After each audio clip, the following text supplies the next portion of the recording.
Tarantadong itong mga binoto natin eh. Mga gagong walang niya eh.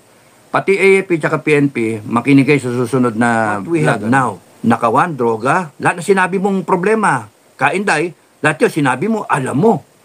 Alam mo yung problema. Kwenta. Sorry, BBM. Yun yung totoo eh. Walang kakwenta-kwenta kang leader, very weak ka, and then pinapaubaya mo sa ibang tao. Tarantado, ikaw ang hinalal, hindi yung ibang tao. Hindi si Tamba, hindi asawa mo. It will be entirely your decision because you are the Vice President. Tatayuan mo ba o hindi? Dadami, kinakailangan ba dumaming tao? Putang ina, dadami yan. Dadami yan pagka ikaw mismo nandoon. Putya na, nandiyan yung Constitution and then ginagamit yung Constitution laban sa atin. Tarantadong itong mga binoto natin eh. Mga gagong walang niya eh. Pati AFP at PNP, makinig kayo sa susunod na vlog, ano? No, para sa inyo yung susunod na vlog eh. Kaya nga, kami pa ngayon ang walang niya? Kami pa ngayon destabilizer? Mga putang ina nyo, hayop kayo? Ha? Kami ang destabilizer? Sinasabi namin yung mali ninyo. Binabiolate niyo yung Constitution, binabiolate niyo yung public trust. No? Binibitray ninyo yung public trust. Yung tiwala namin binigay sa inyo. Di ba? Kaya nga, gago kayo eh. Ayuka, BP Sara. Madam President. Matagal na kitang presidente eh. Nung pang ano ko eh, withdrawal of support eh. Pirma ako, number 1 akong pumirma, di ba? If you stand up and the Filipino people see you day in, day out, yung ganun ba, nagpawis ka, nagbasa ka, nandoon ka, the same with them. People will love you. People will be there for you. Pero yung dadating ka, hinintay ka ng tao, dadating ka, hindi sigurado kung dadating, hindi, ganun. Hinintay nyo, hinintay nyo dumaming tao. Be there. Be the leader. Kasi ako yung, sorry, love you, BP. Advisor nga ako eh, libre yung advisor. Miron advisor. If I am the Vice President and then I am in a situation very similar to yours now, ang tanong, simple, can the Philippines survive another day of this administration? Can the Philippines endure what we have now? Nakawan, droga, lahat na sinabi mong problema. Kainday, lahat yun sinabi mo, alam mo. Alam mo yung problema. Ang hindi mo sinabi, West Philippine Sea eh. Hindi mo nabanggit yun, di ba? Pero at marami pang ibang problema, sinabi mo. Pero if I am in your position right now, similar situation, no? Mrs. Inday Enrique, oh. If I am in your position, the question is, gusto ko bang tayuan to? Can the Philippines survive another day of kupitan, nakawan, another day of abuse of authority, another day of betrayal of public trust, another day of cocaine, another day of yung rising prices, another day of baha ng puta ng mga yan. Ninanakaw yung pera pero wala ka naman makita, nothing to show for. Tapos yung nangyayari sa airport, bumabalik na naman yung mga tarantado sa airport, and then kawawa yung mga Pilipino, and then kinakawawa yung armed forces natin tsaka Coast Guard. Can we survive another day na ganyan because of a weak leader? Or a leader who's trying to be a strong leader, pero in reality, walang kakwenta-kwenta. Sorry, BBM, yun yung totoo eh. Walang kakwenta-kwenta kang leader, very weak ka, and then pinapaubaya mo sa ibang tao. Tarantado, ikaw ang hinalal, hindi yung ibang tao. Hindi si Tamba, hindi asawa mo. Diba?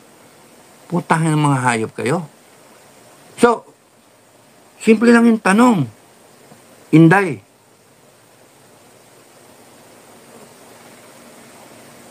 kinakailangan tayuan ko na. Siyempre, yun ang sagot. Siyempre. O, anong problema? Ano yung problema? Is it easily said na tayuan or meron bang ano? Hindi. Para hindi ka mawala, Inday, ang tignan mo lang, taong bayan, Pilipinas. Hindi ka mawawala doon. Hindi yung mga partido, hindi yung mga nakapaligid sa'yo, mga advisor. Ay, isa ako nag-advise, pero wala naman kayo pakialam sa akin. Pero hindi yung mga vlogger, hindi yung mga ano. Hindi. It will be entirely your decision because you are the Vice President. Tatayuan mo ba o hindi? Dadami, kinakailangan ba dumaming tao? Putang ina, dadami yan. Dadami yan pagka ikaw mismo nandoon. Dadami yan. Hindi kami kinakailangan pumunta ron eh. No? Hindi kami kinakailangan pumunta ron. Pero pag ikaw ang nandoon at mismong ikaw nagsalita, tapos sabihin mo, tama na, tapusin na natin ito. And I am calling every good-mannered, mga right-minded Filipino people who doesn't want abuse of authority, who doesn't want inequality, injustice, who doesn't want fake news, mga ganyan, who doesn't want yung mga ginagawa nitong mga halimaw dito, mga demonyo, doon lang tayo sa tama at sa magandang Pilipinas. Kita mo, maglabasan yan eh.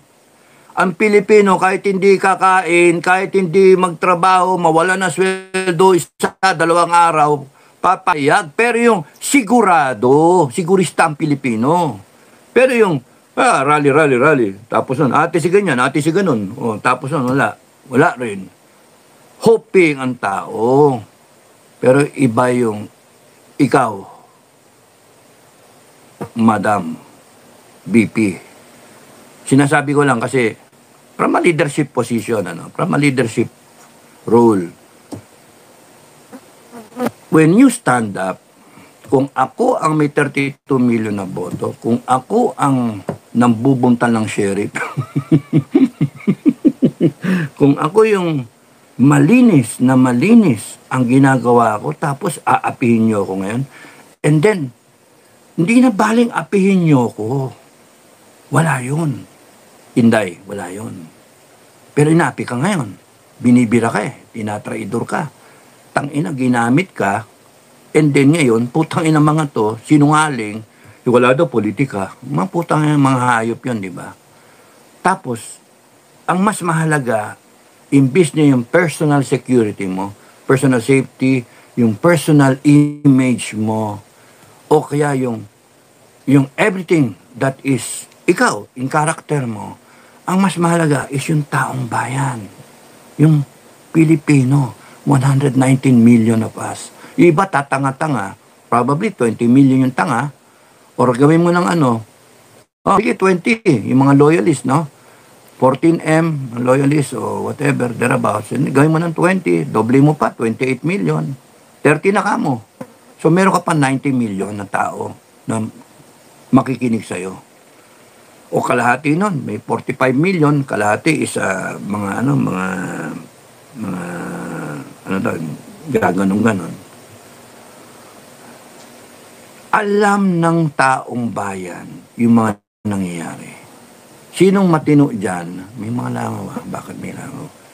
Sinong matino dyan ang hindi magsasabing mali yung nakarelo ka ng milyon?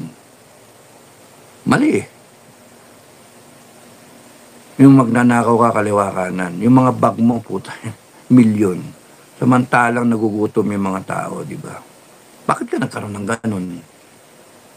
Tapos ikaw, sasabihin, 125 million? Criminal ka. Hindi pa nga, may COA nga eh. May notice of disallowance eh. Appealable yun eh. Wala pa nga kayo sagot eh. Hanip yan talaga mga walang yan, congressman na yan. Tapos sila malinis ngayon, pinaproject nila yung sarili nila. Backfire eh, backfire. Kaya, Kung ako ikaw, sabi mo yan, tapusin mo. Kasi yung tao, nung pag gustong tapusin, kaya nga, huwag niyong isipin na yung tao ay lumabas o natatakot. Hindi. Ang tao galit. Galit ang tao sa kriminal, sa magnanakaw. Galit ang tao sa utang na hirap ka na nga, putya, panay ang kolekta ng taxes, tapos utang pa kayo. Putya na, kaya nga kami nagbubuno ng taxes eh. Tapos utangin nyo pa, yung kulang, para lang nakawin nyo. Tanging hayop kayo mga congressman kayo, mga politiko, no? At bili sila ng bili ng tao. Ang sa akin kahit kayo bilhin, mga kababayan, bilhin kayo, tanggapin niyo yung pera. Total, inyo naman yan pera naman natin yan. Pero pagdating sa takdang panahon, singilin nyo sila.